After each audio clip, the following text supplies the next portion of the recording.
Assalamualaikum warahmatullahi wabarakatuh. Tergerak, bergerak, menggerakkan. Salam guru penggerak. Pada kesempatan kali ini, saya Purnama Hidayat, calon guru penggerak Angkatan 7 Kabupaten Tangerang, Unit Kerja SDN Sindang Sono 5, Kecamatan Sindang Jaya, akan memaparkan kesimpulan dan refleksi pemikiran Ki Hajar Dewantara pada tugas koneksi antar materi modul 1. Saya akan merefleksi diri saya melalui 3 pertanyaan berikut. Yang pertama, apa yang saya percaya tentang murid dan pembelajaran di kelas sebelum saya mempelajari modul 1-1? Yang kedua, apa yang berubah dari pemikiran atau perilaku saya setelah mempelajari modul ini? Yang ketiga, apa yang dapat segera saya terapkan lebih baik agar kelas saya mencerminkan pemikiran Ki Hajar Dewantara? Saya percaya tentang murid dan pembelajaran di kelas sebelum saya mempelajari modul 1.1 bahwa murid adalah anak yang belum bisa apa-apa. Sekolah ibarat sebuah restoran dan saya berperan sebagai koki. Bagaimana koki bisa menciptakan hidangan yang diibaratkan murid agar bisa disukai oleh semua orang? Murid selalu pasif, hanya bertugas mencatat materi yang disampaikan oleh guru. Guru tidak memperhatikan karakter yang dimiliki masing-masing murid. Tugas guru hanya mengajar dan menyampaikan aspek kognitif kepada murid. Pembelajaran lebih mengutamakan tercapaian target kurikulum sekolah. Keberhasilan belajar murid hanya dilihat dari ketercapaian kriteria ketuntasan minimal atau KKM. Guru jarang melakukan refleksi pembelajaran. Setelah saya mempelajari modul 1.1 yang berubah dari pemikiran atau perilaku saya antara lain merubah pemikiran bahwa murid adalah objek pembelajaran. Saya menyadari kekeliruan bahwa selama ini memandang anak sebagai objek dalam pembelajaran di kelas.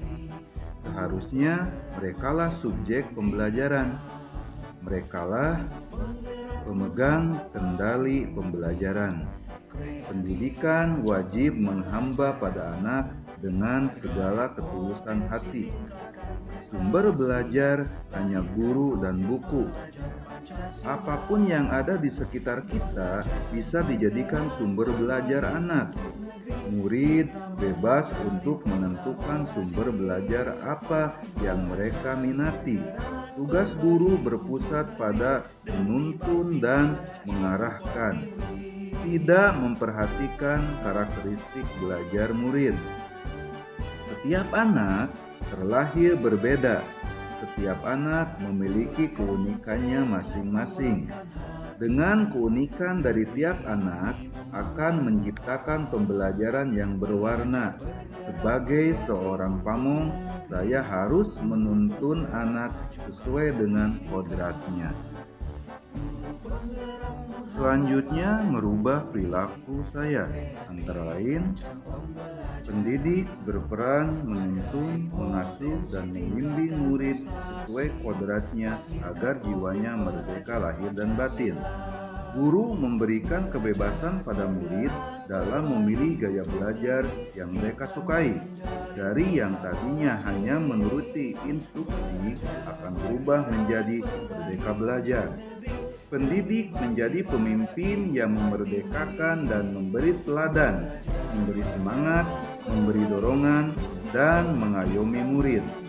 Guru menjadi fasilitator dan motivator dalam pembelajaran sebagai mitra belajar bagi murid. Guru harus berfokus pada murid, dan murid. Agar kelas saya mencerminkan pemikiran Ki Hajar Dewantara, penerapan yang akan saya lakukan di kelas antara lain Disiplin dalam waktu.